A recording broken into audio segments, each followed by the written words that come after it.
Welcome to Flash News Now. Here are today's top 12 stories. Kidnapped Nigerian retired general dies in captivity. Maj Gen Reba Bubakar's death highlights continuing security challenges facing parts of the country. Woman seriously injured in shark attack at Sydney Beach.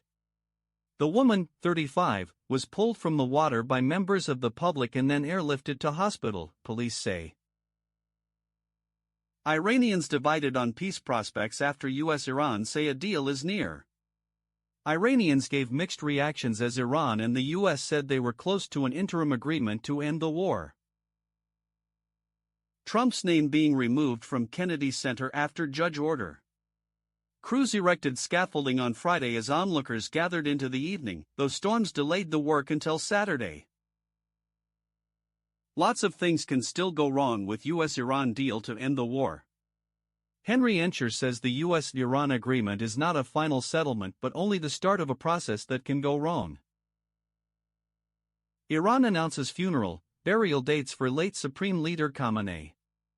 Funeral ceremonies will take place in Tehran and Qom before a burial in his hometown of Mashhad. Deadly military plane crash in India's Assam. A military transport aircraft has crashed in India's northeastern Assam during a routine fly.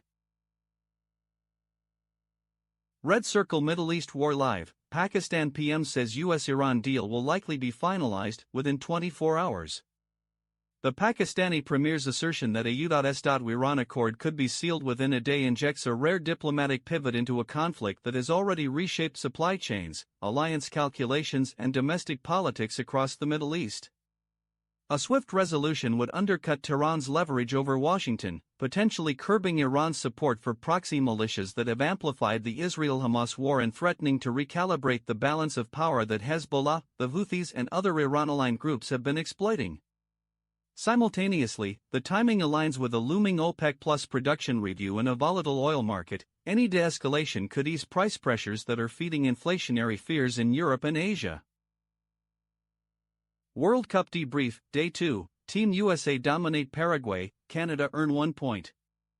The United States' emphatic 4-1 victory over Paraguay underscores a broader narrative that is reshaping the tournament's competitive landscape, a shift toward higher scoring, possession-oriented play among traditionally mid-tier teams. By scoring 4 in a single match, more than they netted across all of Qatar in 2022, USA demonstrate an offensive renaissance fueled by tactical fluidity and a deeper squad pool, positioning them as a credible threat in a group that includes the host, Qatar, and the newly emboldened Canada. Canada's 1-1 draw with Bosnia-Herzegovina, while modest, marks a historic first point that validates the Canadian coaching staff's emphasis on disciplined build-up and defensive resilience. Switzerland to vote on plan to cap population at 10 million.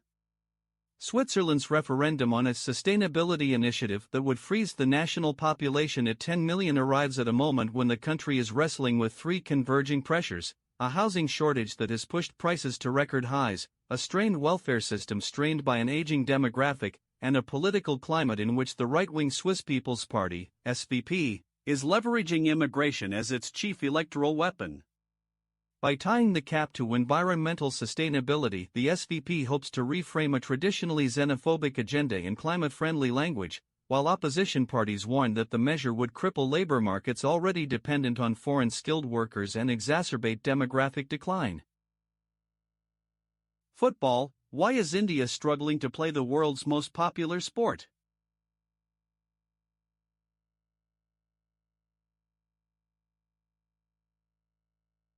Five Indian Air Force staff killed as transport plane crashes in Assam. Antonov and 32 transport plane crashed near Assam's Jorhat region, Air Forces says. That was your Flash News Now bulletin. Subscribe for more.